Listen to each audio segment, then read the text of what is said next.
Вот и новый день наступил, и масленица закончилась уже, мы отгуляли. Ролик, кто посмотрел, тот посмотрел, кто нет, то рекомендую посмотреть этот ролик. У нас в селе гуляет очень весело, здорово, задорно, ярмарка у нас. Вот, так что обязательно посмотрите ролик про масленицу, но это было вчера. А сегодня я продолжаю бетонировать свои полы.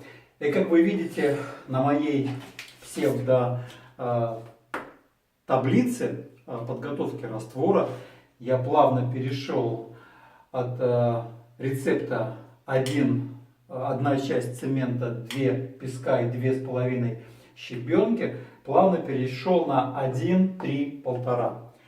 Масса осталась та же самая, просто я сократил песок, увеличил песок до 3 емкостей, а щебень я сократил с 2,5 до 1,5. Почему? И воды стал добавлять меньше для того, чтобы более сухая смесь была. Здесь есть свои плюсы, свои минусы, но самое главное, что с этим раствором легче работать, он быстрее цементируется, схватывается. И на первый взгляд, может, не такая ровная, гладкая поверхность получается, но она ребристая. И это не есть минус, это даже плюс, потому что если ложить на глянцевую поверхность плитку, очень сложно ей будет приклеиться. Вот. И опять же таки, время работы с раствором гораздо легче. Ну и самое главное, это здоровье.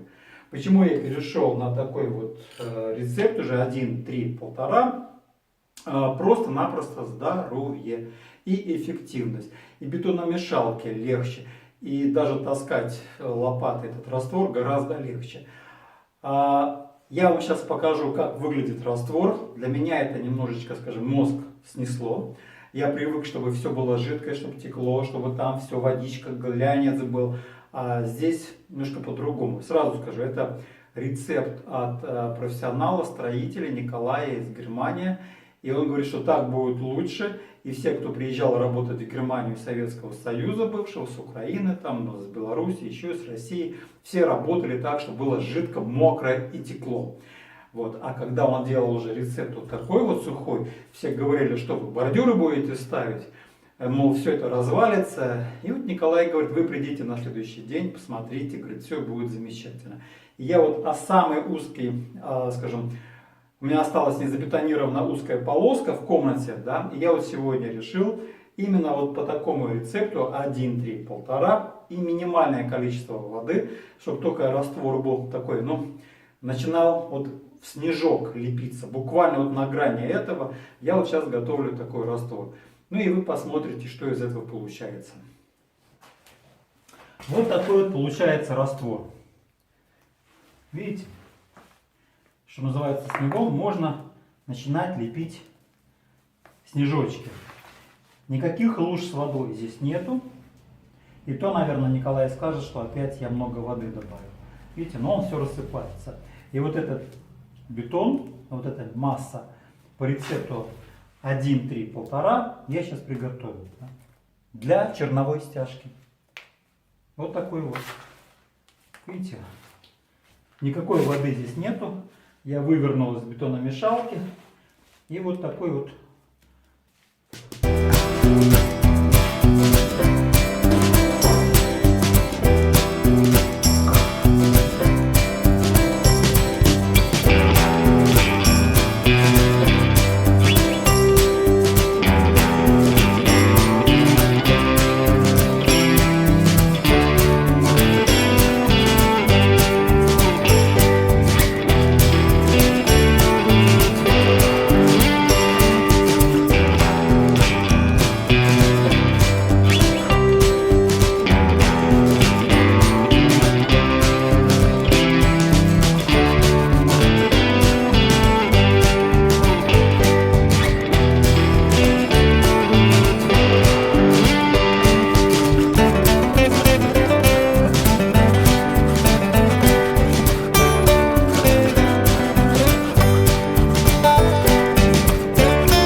итоге что у нас получается? У нас вроде бы вот такая шершавая поверхность. Нету глянца, нету воды нигде. Сухая стяжка такая получается. Несколько больших плюсов. Первое. С таким раствором легче работать. Это раз. Второе. Он быстрее сохнет. И третье. Он получается гораздо экономнее, нежели водянистый раствор. Вот для примера. Вот это все было сделано с одного замеса бетономешалки. По новому рецепту. 1 цемент, 3 песка, 1,5 щебня.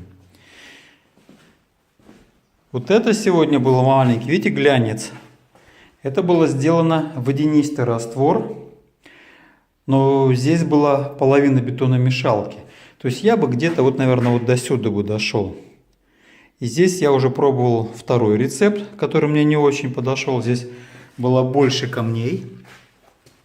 Здесь рецепт был 1/2, значит, пол ведра цемента, 1 ведро песка и чуть больше 1 ведра щебня.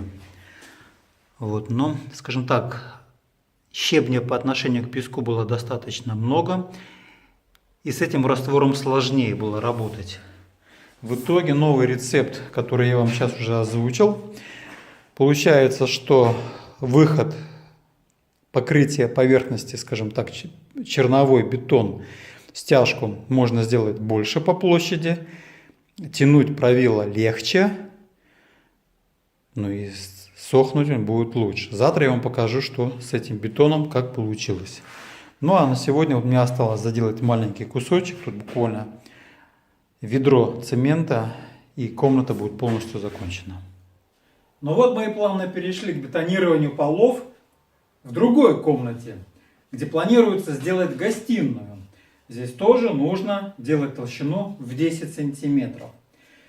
И имея уже опыт, работая в спальне, бетонируя там, видя плюсы и минусы, ну и, естественно, ваши комментарии по поводу того, что я правильно делаю, что я неправильно, мне пришла гениальная мысль в голову по поводу того, как мне лучше, быстрее и эффективнее сделать маячки. Я у себя в доме нашел целую кучу стаканчиков. Это мы в прошлом году покупали рассаду, ежевики. И вот мне пришла в голову идея использовать вот эти вот стаканчики, которые оказались высотой в 7 сантиметров, там 7,5.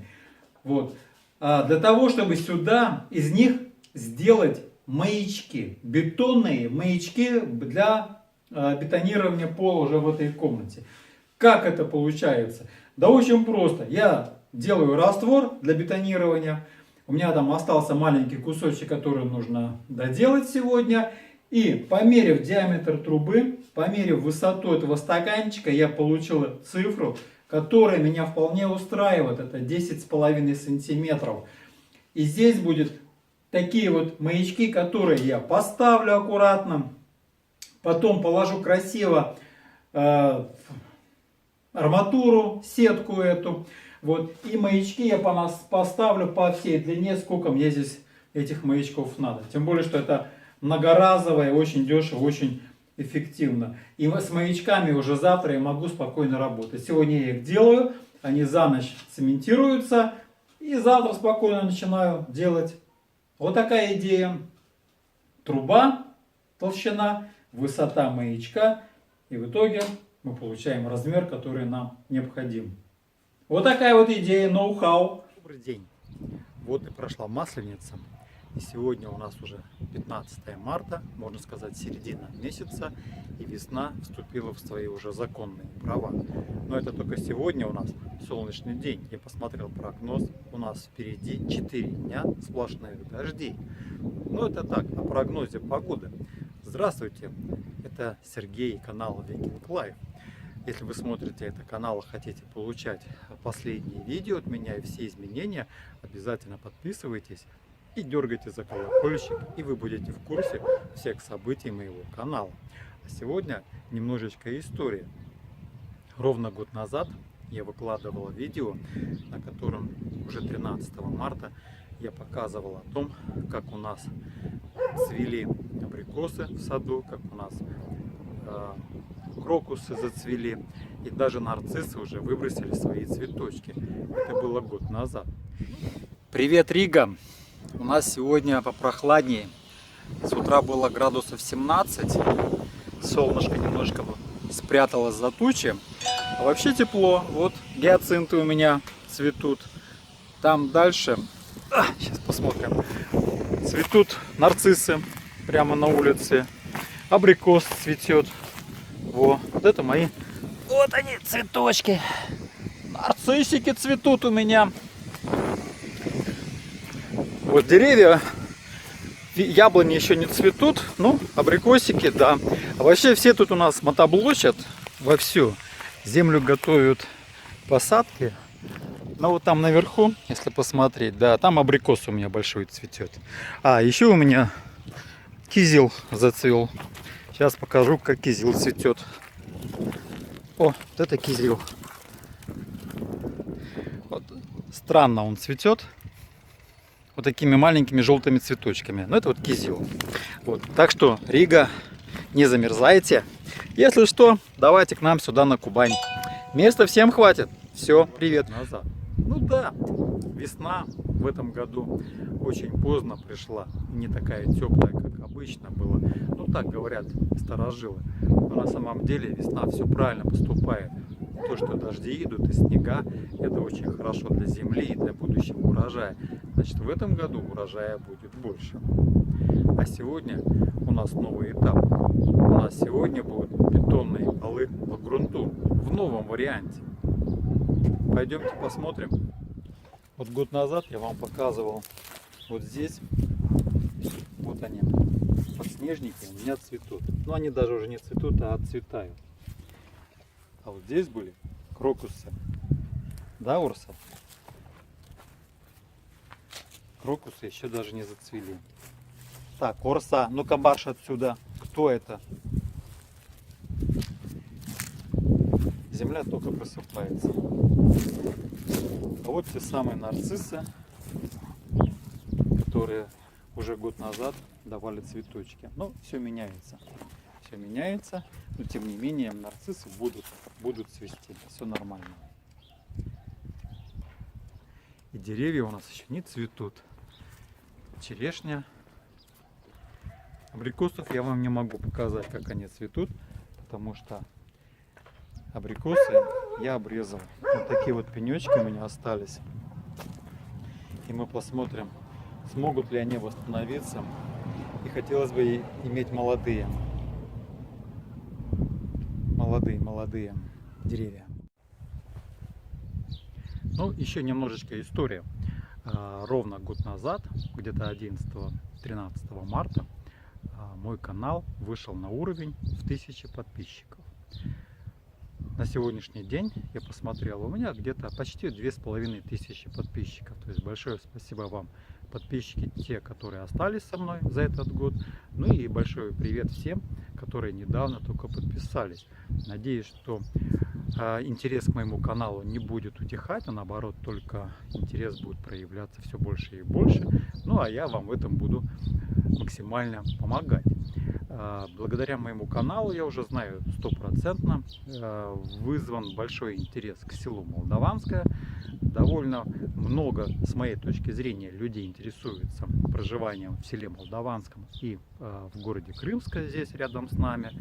Вот. Ну и тем не менее, я знаю, что уже кто-то приезжал, с кем-то я сам уже встречался, кому-то чем мог, тем помогал по поводу нашего села Молдаванска какую-то информацию получить.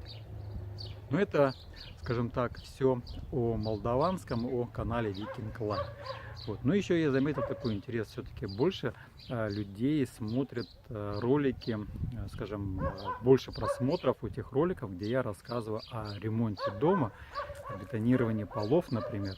Вот. Но у меня же канал не только о ремонте дома, я же снимаю и о жизни села Молдаванское, ну и о самом саде, огороде, чем я тут занимаюсь. Ну и те же самые праздники, мероприятия, которые у нас проводятся в селе. Вот та же самая Масленица.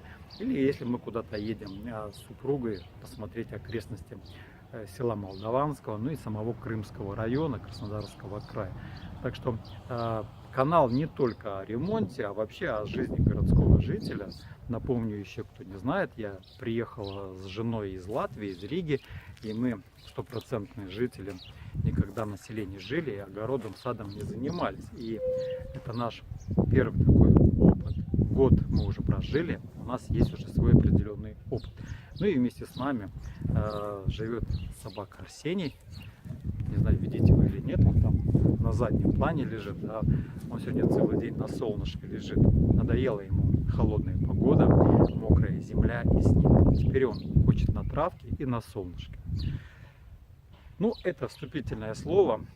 А сегодня я буду продолжать делать бетонные полы по грунту, бетонировать свой дом.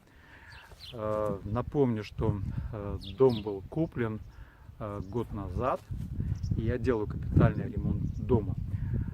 Как видите, у меня стоит уже новая крыша, и в своем доме я полностью меняю полы. Вообще я делаю полный капитальный ремонт дома.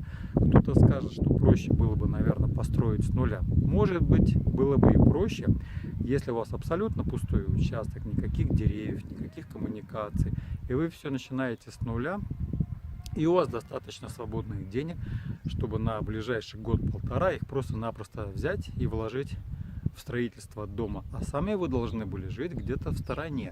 Или снимать квартиру, или опять же таки снимать дом. Но мы выбрали другой вариант. Мы и живем в летнем доме, и ремонтируем наш основной дом. Ну что, ребята, поехали. Ремонтом будем заниматься.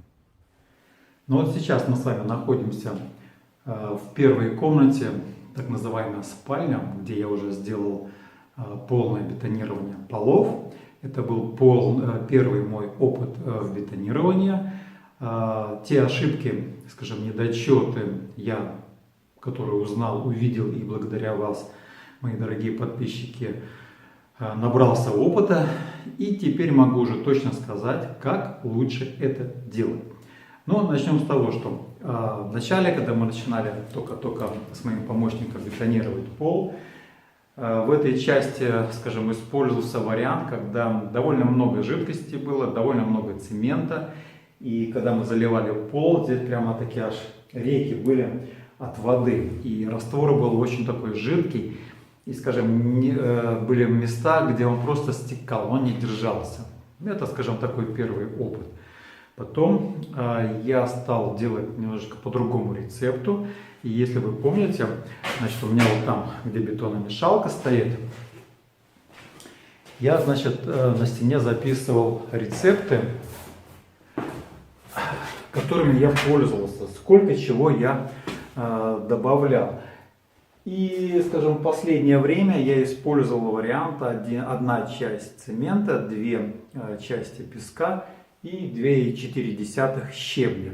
И с этим рецептом я, наверное, почти 3/4 части забетонировал пол спальни. Но, опять же таки, благодаря вам, подписчики, я получил такое, ну, как рекомендацию, уменьшить количество воды, добавить побольше песка, меньше загружать бетономешалку, чтобы ей было легче перемешивать. И пришел к рецепту, где 1 часть цемента, 3 песка и чуть больше 1 части щебня. То есть щебня я уменьшил количество в бетоне. В итоге получилось... и очень мало воды. В итоге, значит, вчера я, когда последний день делал, значит, бетонные полы, я вам сейчас покажу, какая получилась фракция самого бетона. И что из этого получилось. То сутки почти прошли, и можно уже сказать, затвердел этот бетон или нет, и как он выглядит. Вот посмотрите. Ну вот эта первая часть, это где я по старому рецепту бетонировал, почти глянец был. Середина комнаты, это я ставил направляющие И опять же таки у меня получался довольно жидкий раствор. Все это до глянца затиралось. Вот это вот последний участок, где я делал по старому рецепту, но пытался уже меньше воды добавлять. Новый вариант, когда я добавил чуть-чуть, скажем, одна часть песка, одна часть щебня и полубетона. И получалось вот чересчур сухо, и все равно много было щебня. И видно, что эти камушки мне мешали, скажем так. Они скатывались, и была неровная поверхность. И потом по новому рецепту, когда фактически воды не было, я вываливал бетон из бетономешалки, и он был такой мокроватый песок. И здесь уже, как я уже говорил, 3 части песка было, чуть больше одной части щебня и 1 часть цемента. В итоге получился такой ровный пол, цемент схватился уже, но есть не глянцевая поверхность, а такая, вот видите, шершавая. В итоге еще один большой плюс, да? Количество бетона, необходимого для покрытия пола, в таком варианте, когда меньше воды, вы можете забетонировать большую часть. Вот эта вот часть вся, это было все с одной бетономешалки. Если бы я делал, как я в первом варианте, добавлял больше воды и затирал вот до глянца. Вот, кстати, здесь вот это мой старый рецепт. Мне нужно было просто жиденький бетон сделать для того, чтобы, ну, скажем так, затереть аккуратно. И потом этот жидкий бетон я использовал для того, чтобы сделать маячки. Но об этом чуть позже. И в итоге, видите, какая разница. Здесь вот было много воды, здесь мало. Там и там все засохло, все зацементировало. Но с такой поверхностью гораздо легче работать с этим раствором, легче правилом работать, и не так устаешь. Ну и самое главное, ты можешь закрыть большую поверхность. Вчера мне пришла новая идея в голову, и я решил сделать заранее маячки для того, чтобы приступить к бетонированию полов уже в другой комнате, в гостиной. Обычно делается по правилам как? Вначале ты на полу отмечаешь, бетонируешь маячки, так называемые, выставляешь. По уровню это все проходит сутки, и на другой день ты можешь уже работать с этими маячками. Как я вам уже показывал, я сделал жиденький такой раствор, бетон. Мне нужно было закончить бетонировать здесь маленький участок. Вот, и у меня остался бетон. И я стал использовать, вот видите, у меня такие вот горшочки были, это рассада была в них. И я туда бетон заложил, да. И вот такие вот квадратики, как маячки, я их выставлю по уровню. Ну, не по уровню, а на полу. И сверху здесь такая выемка есть, буду класть трубы. И фактически это тот самый размер, который мне нужно для того, чтобы забетонировать пол. То есть где-то 10 сантиметров высоты чернового пола. Вот я таких наделал 18 штук. Я у Аллы нашел вот 18 таких вот штучек. Ну и сейчас попробую их применить уже в новой технологии. Поэтому второй этап уже, как говорится, опытный уже бетонщик, да, Серега, будет делать бетонировать полы в другой комнате. Ну, наверное, как-то так. Чем больше мы делаем, тем больше мы набираемся опыта. А опыт лучше, конечно, на опыте других, на других ошибках учиться. Я учусь пока на своих. Но я слушаю ваши советы. Ну что, пошли бетонировать.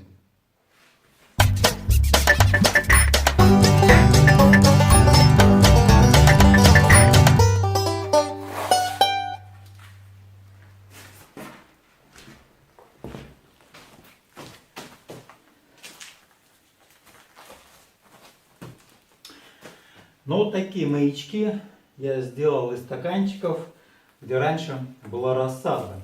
Высота стаканчика чуть больше 7 сантиметров, диаметр трубы 32 миллиметра. То есть я фактически выхожу на тот уровень, который мне надо. Вот такие маячки я сделал. Единственное, что нужно заранее было сделать, из стаканчика они не так легко сейчас вытаскиваются, и мне придется их просто вырезать оттуда. Вот. Но с другой стороны, они уже свою функцию выполнили один раз. А мне сейчас самое главное сделать бетонирование.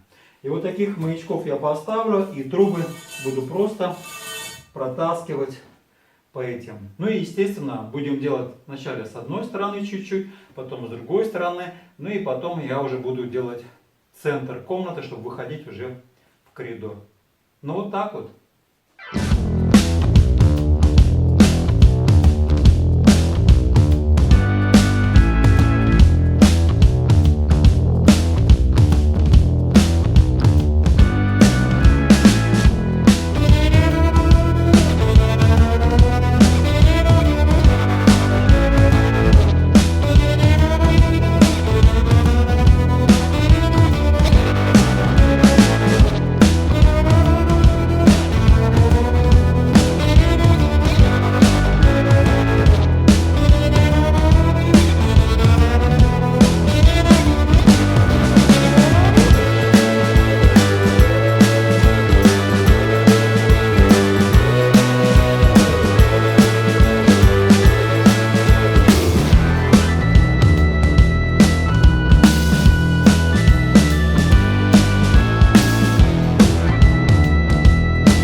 Добрый день! У нас новый день. Вы понимаете, что за один день мне невозможно сделать бетонирование комнаты. И я работаю уже третий день, третьи сутки в одиночку. Бетонирую черновой пол в своей новой гостиной в моем доме. Те, кто смотрит это видео первый раз, я напомню, что я делаю ремонт в своем доме, который мы купили на Кубани в Крымском районе. И мы с семьей переехали из Латвии в Россию, в село Молдаванское Крымского района. Я хотел назвать это видео номер 16, бетонные полы по грунту, но подумал, как-то, наверное, уже Санта-Барбара затянулась и нужно поменять название. И, скорее всего, это видео будет называться «Как жаль, что раньше я этого не знал». И теперь я точно знаю, как нужно делать бетонные полы по грунту. Ну, что-то так. Почему именно такое название? Да дело в том, что те, кто смотрели все ролики, как я бетонировал в той предыдущей комнате, было много советов, была критика, скажем, полезная, обоснованная, необоснованная. И, честно скажу, я вообще никогда этой работой не занимался. То есть бетонными работами я не занимался. И это все, что я делаю первый раз в своей жизни. И чтобы набраться опыта, нужно было с чего-то начать, сделать какую-то точку отсчета. И вот у меня эта точка отсчета сделана. И теперь я точно знаю, как нужно делать бетонные полы по грунту. Напомню еще раз, у меня здесь был деревянный пол, который полностью сгнил, краед погрыз и просто доски сгнили. И довольно холодно было, сырость шла от пола. Дом имеет разный уровень, здесь грунт выше, в той комнате, в спальне, где у нас будет, грунт пониже находился, потому что сам дом находится на склоне, на участке, который имеет склон. И вот в этой комнате я могу сказать, что я уже точно опробовал технологию, как нужно сделать. И сейчас я просто немножечко пробегусь. Скажем, вы видели уже ролики, они были просто безмолвные, под музыку. Я немножечко объясню, скажем, предысторию, как, что, чего и почему. Изначально я сделал ровную площадку, просыпал песком, нашел нулевую точку, на которую мне нужно опуститься, и все полы в доме будут иметь один уровень, то есть никаких ступенек не было. До этого здесь были ступеньки, скажем, полы находились на разном уровне. Вот. Но это как-то не солидно. Значит, будем делать все на одном уровне. Дальше. Выровнял черновой грунт. Все это, значит, здесь были норы. Кто видел ролик, значит, вот в тот угол уползла змея между бутовым фундаментом. Может быть, она и сейчас там находится, потому что она уползла как раз в будущую кухню нашу. Вот. Выползти теперь ей здесь будет проблематично, потому что все уже забетонировано. Вот. Так вот, немножко я отвлекся. Значит, выровняли полы, поднял чуть-чуть грунт. Обязательно все это дело я пролил потом, протрамбовал. И сверху насыпал ровный песок для того, чтобы придать поверхности ровную поверхность. После этого была постелена пленка, значит, 200 микрон, и она в 2 слоя у меня. Потом была положена арматура, ну, я взял из чисто экономических соображений арматуру 200 на 200 размер, 3-миллиметровой толщины проволока. Она лежит у меня на камушках, так называемых дистанцерах. И сам грунт. Изначально в первых сериях, как вы видели, когда я бетонировал, да, значит, бетон был довольно жидкий и, скажем так, неэффективно, и с этим бетоном было тяжело работать. Сейчас я выработал уже 100% знаю, с каким надо рецептом мне работать. Вы видели, у меня в видео было, значит, уже рассказано, это 1 часть песка, цемента 2-3 части песка и чуть больше одной части, там 1,2, 1,3, это щебень. Вот с таким рецептом я работаю. И я его делал, этот раствор, чтобы он был не жидкий, а такой, чтобы можно было снежок слепить. И вот этим раствором я значит, бетоном затирал полы. Видно такая как неровность, ямочки, где-то, ну, нету глянцевой поверхности. Это ничего страшного, и как мне профессионалы объяснили, кто в Европе работает, это на качество пола никак не влияет. Это влияет только на то, что с этим бетоном вам легче работать и быстрее. И еще одна такая вещь, при этой рецептуре, когда я меньше добавляю воды, я с этим же объемом могу покрыть большую площадь поверхности. Это чисто экономически выгодно. Дальше. Направление труб. Ну, конечно же, нужно к выходу идти, а не так, как у меня было в той комнате поперек. Я сделал левую часть, правую часть забетонировал. И вот я уже начинаю последний ряд, уже выход к двери делать. Это последняя дорожка, которую я буду бетонировать. Еще трубы я вытаскиваю, и потом в конце вы увидите, я сделаю раствор такой, без щебня уже, и просто мягким цементом, раствором вот эти неровности залью, где раньше были трубы. И у меня так получилось, есть тонкая поверхность, где старый фундамент находится близко к поверхности. И я не могу этот щебень использовать, потому что он, ну, скажем, не будет стягиваться. Я там просто залью жидким раствором. И все вот эти неровности, где были трубы, я тоже залью потом этим отдельно раствором. И будет все гладко и ровненько.